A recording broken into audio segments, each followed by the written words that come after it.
COVID-19 and the study of epidemiology. Where do I begin? Dr. Fauci. I wrote about 5 or 6, maybe 7 papers in the past 2 weeks. In doing so, I did some research into the National Institute for Allergy and Infectious Diseases, directed by Dr. Fauci, a sister organization of the National Institute of Health, under the Centers for Disease Control and Prevention, CDC, which is under the Health and Human Services Department, led by a cabinet post, Secretary of HHS, or Director of, I don't know, Director or Secretary. Epidemiology is not a science. We have to follow the science, right? It's not a science. It's a social science. The simple calculation of R naught is predicated on so many variables that cannot be studied. There cannot be a control group. Without a control group, it's not a science, it's a social science. Virology can be a science under the classification of biology, but when it deviates from being able to study viruses in a controlled environment where you can vary pressure and temperature, different light frequencies, turbulence, various things, physical attributes as part of the physical sciences.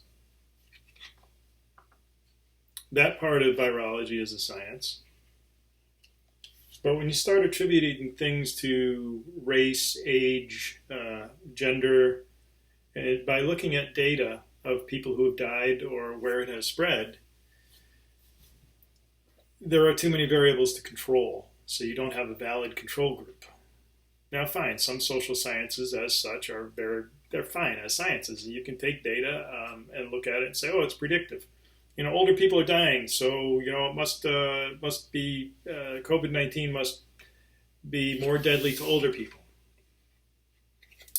Underlying, you may not know that it's no more deadly to healthy older people.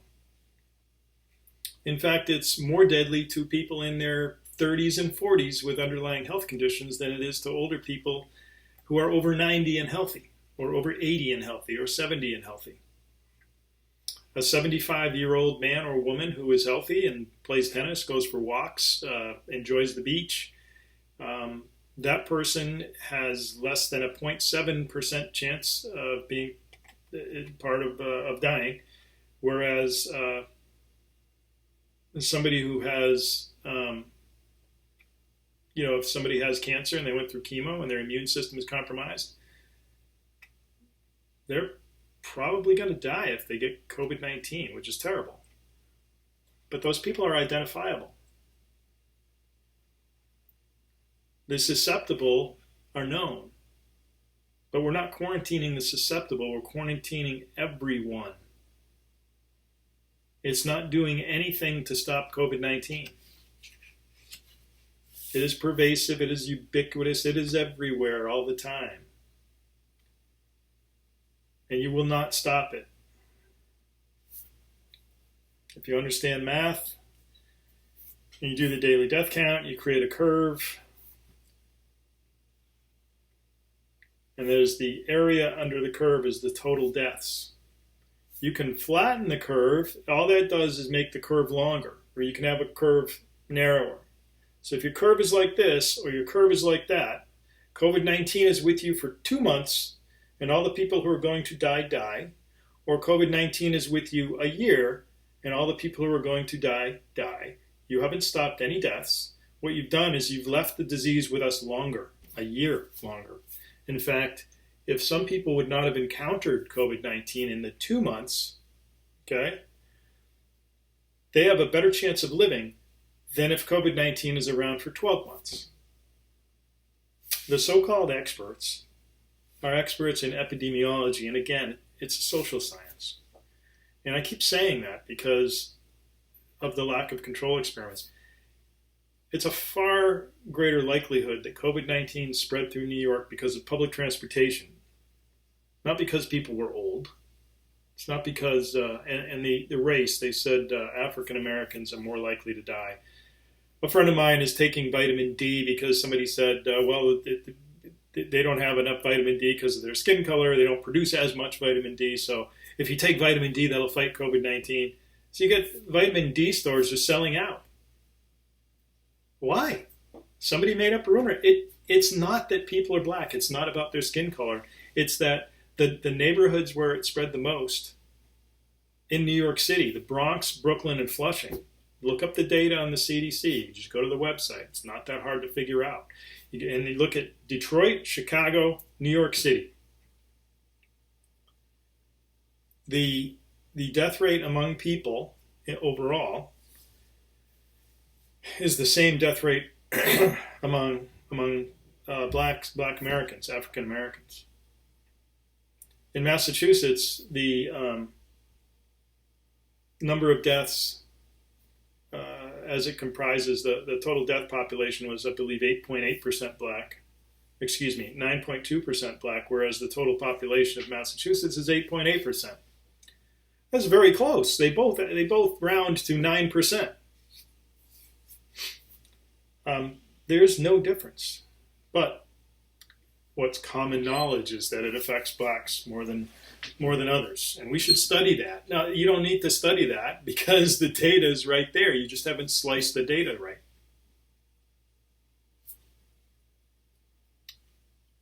So you've got age and race being blamed when it's not age or race at all. The data shows, and I'm talking about 14,000 people.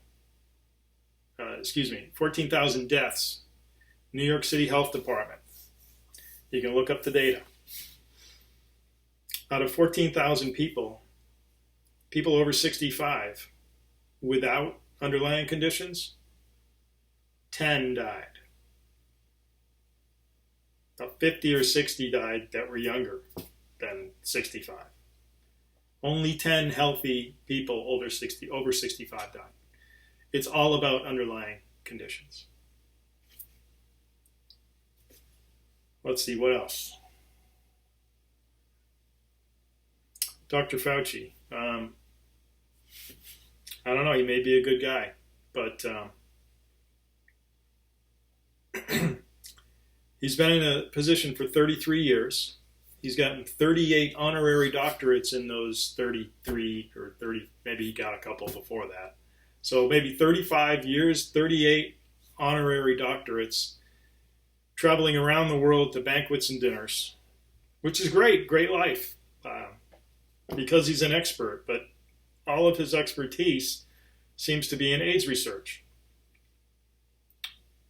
Under him, as he is the director, they have a special department for AIDS research, director of AIDS in the NIAID, National Institute for Allergies and Infectious Diseases. It would seem that the billions of dollars of federal money that goes into that department, a large share of it goes toward AIDS. A couple of years ago, 17,000 people died of AIDS, 38,000 were infected. In that same year, 80,000 people died of the flu, and millions were infected. But more money is going to AIDS research still to this day. It continues. Robert Redfield, director of the CDC, he started his career with the Army as a doctor and got into AIDS research. If all you have is a hammer, everything looks like a nail, right? So you have the heads of the CDC and NIAID with influence on the NIH, National Institute of Health. The multi-billions of dollars that we pay in tax money that goes to these organizations. These organizations are headed by two people whose entire careers were built on AIDS research. And the billions of dollars of money goes to AIDS research. Who puts together the plans to respond to infectious diseases? Flus, coronaviruses, when they break out, you would think that we would have a plan in place. You would think that someone would have come up with a plan. It doesn't seem like there was a plan. Something happened. Dr. Fauci came on, and he was winging it. It's obvious to everyone. There were no plans. In fact, I reviewed the videotape of his interviews, which you can find at the NIAID.gov site. It has a list of his interview links, and you click on them, and you can watch him in interviews. He was wrong in every single interview in late January and early February. He knew nothing about this disease. And to this day, I don't think that we know anything. The proper experiments have not been conducted. We could have sent the team over to Iceland and known so much about this. You have an isolated island with an outbreak. You have certain temperature conditions. You understand how they live, how they transport themselves among this Reykjavik and other townships. You would have had a lot of data. You would have been able to, with 300,000 people in their entire population, maybe 320,000, you could have gone over there with 150,000 test kits, tested everybody within 2 weeks, and you would have known spread a lot better than we do now, months later. It would not have cost that much money. It would have cost far less than all the other things we're doing. They are not creative thinkers. They are government bureaucrats, and I say they, I mean Redfield and Fauci. Government bureaucrats don't think out of the box. Status quo, just not even get the job done. Just be there and do what everybody else has done and do nothing differently. That's what I see. If they were in the semiconductor research market, they wouldn't survive a day. You need to get things done in real business. You need to come up with a plan. You start down the path of a plan. Something's not working, you change the plan. You do course corrections, but you have to start moving forward. You have to do something. Their something was to shut everything down everywhere all at once all the time. Makes no sense at all. I could get into, might as well, get into the negative externalities, okay, to take an economics term, unintended consequences. As soon as they shut everything down, it was obvious to me that the unintended consequences would be suicides, homicides, domestic violence, child abuse, causing lifelong psychoses for some people, death, families without fathers, mothers, people disappearing, and that is happening and has been happening. To what extent, we might find out in the future when people do studies. I believe it will be in excess of the supposed lives that we saved with the shutdown. However, the shutdown isn't saving any lives. It's only flattening the curve. The same number of people are going to die. They're just not going to die in 2 months. They're going to die in a year or 6 months. Sweden. I wrote a paper. I compared the deaths in Sweden. The reason I chose Sweden is because they don't have any measures. They're the only country I know that doesn't have any measures that they've promoted. So by comparing them, I wanted an equal population. I wanted an equal population density, and I don't mean by area. I mean by how people live. So I looked at the top 10 urban cities in Sweden, and I compared it to the combination of Massachusetts, New Hampshire, Vermont, and Maine. The populations are within 10 or 20,000 of each other. They're both 10.3 million. And the top 10 cities have a similar population density, with Stockholm being by far the biggest, bigger than anything we have. But if you look at metro area of Boston and adding in the surrounding towns that are city-like in the way they live, you have a comparable living space transmission rate. Also, Boston has a public transportation system of subway, rail train, commuter rail, and busing. It's probably not too different from Stockholm. So in the most equivalent, you can't have equal, it's impossible. So the most equivalent setting of area in the United States versus an area in in Sweden. So the outbreaks occurred around the same time in both locations, which was good because there's a 4 or 5 day shift in the curves. So, the curves, ones just shifted in time, but they ended up being pretty much equal. There's a rise and then a leveling off. Massachusetts has far more deaths alone than Sweden. Massachusetts is almost completely locked down. Sweden is almost completely open and free. No masks. No gatherings of 50 or more. Social distancing means keep an arm's length, not 1.5 meters or 6 feet, as we say here. So it's not 6 feet. It's not 1.5 meters. It's an arm's length. It's about 3 feet or less. All bars are open. All nightclubs are open. Casinos are open. Everything is open. And yet there's no difference between there and here as far as the shape of the curve, the rapidity of spread, maybe the lethality is a little different because they have probably 4,000. We have 6,000 people dead in Massachusetts. And if you add in the other 3 states, I added those in to get an equal population. New Hampshire and Vermont and Maine are very rural type. And if you use the cities of Portland, Nashua, Burlington, I think maybe 2 of them made the list of top 10 urban places. Massachusetts has the top 8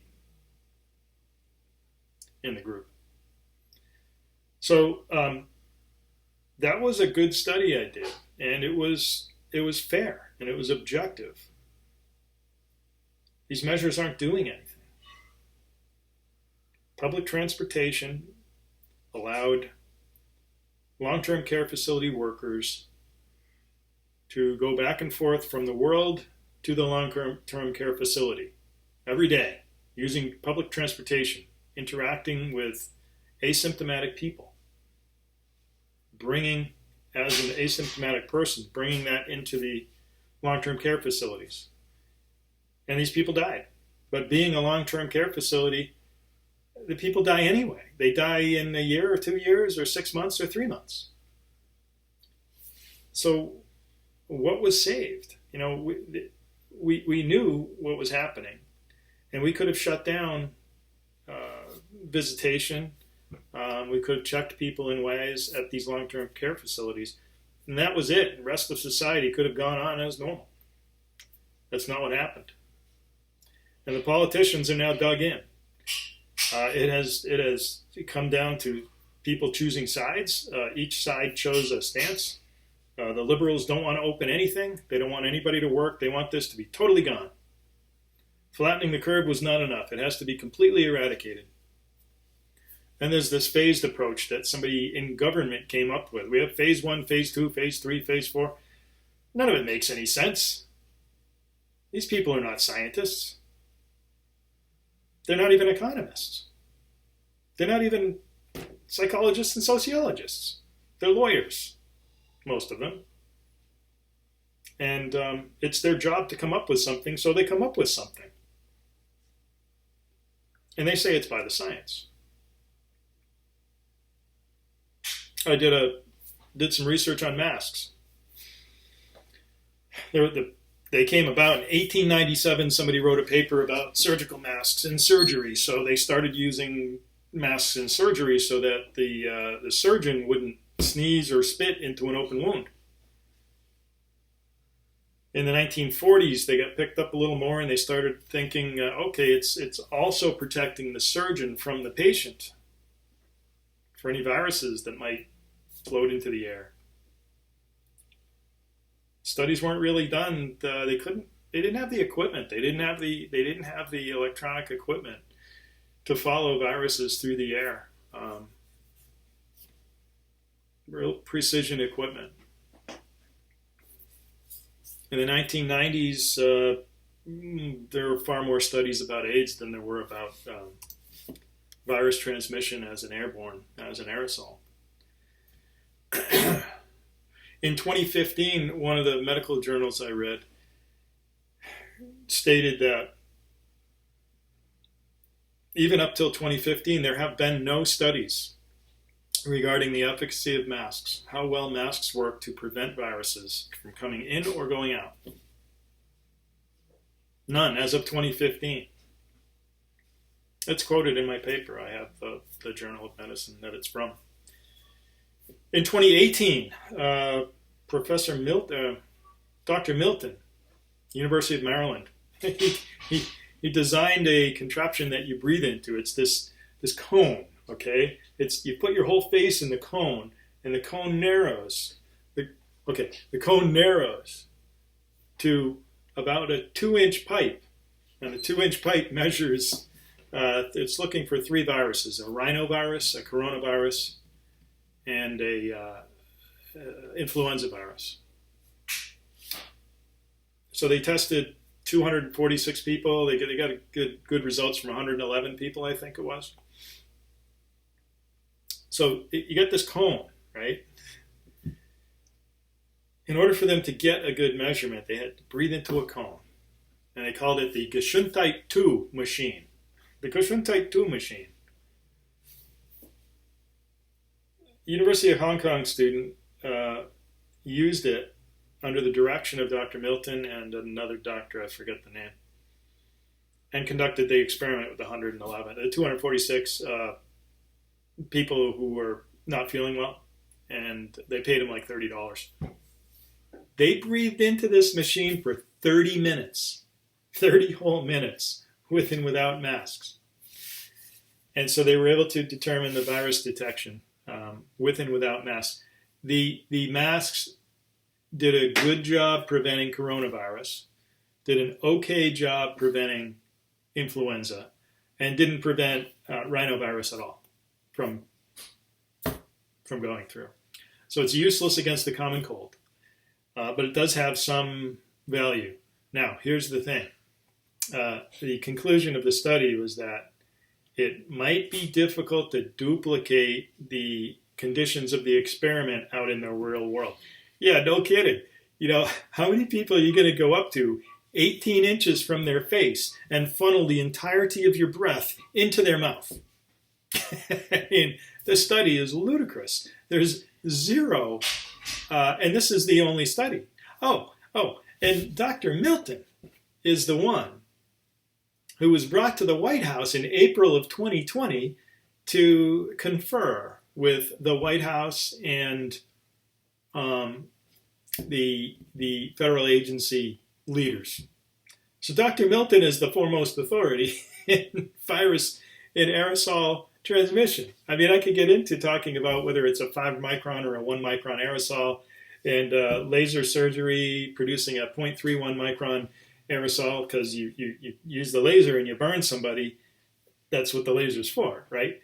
But the burn then creates an aerosol, smoke, okay? And it goes up into the air and you could breathe it.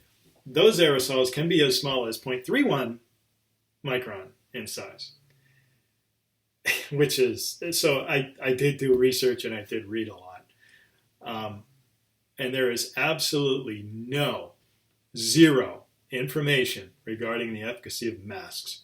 There is a lot of information with regard to wearing a mask for an extended period of time, going out shopping at a store, okay, and trapping all that moisture. And what happens is the virus is actually, you accumulate moisture in the mask, and the moisture carries the virus from the inside through in moisture to the outside, and it emits aerosols of virus, just like it would without the mask, except you are gathering quite a lot, a highly concentrated amount of the virus assay within the mask. Outside, inside, all over, right? If it gets jostled, if the wind blows, if you touch it, all of a sudden a virus plume ends up in the air. A virus plume. So now You're wearing a mask, right? And you don't want to, you're trying to save everybody else. You're doing the right thing as a good citizen. And a virus plume comes out because you turned your head a little too fast, and the wind from turning your head, just a plume of virus goes out, probably a million times more concentrated with virus aerosols than if you were just breathing normally walking around in the store. Does that sound plausible? It sure does to me.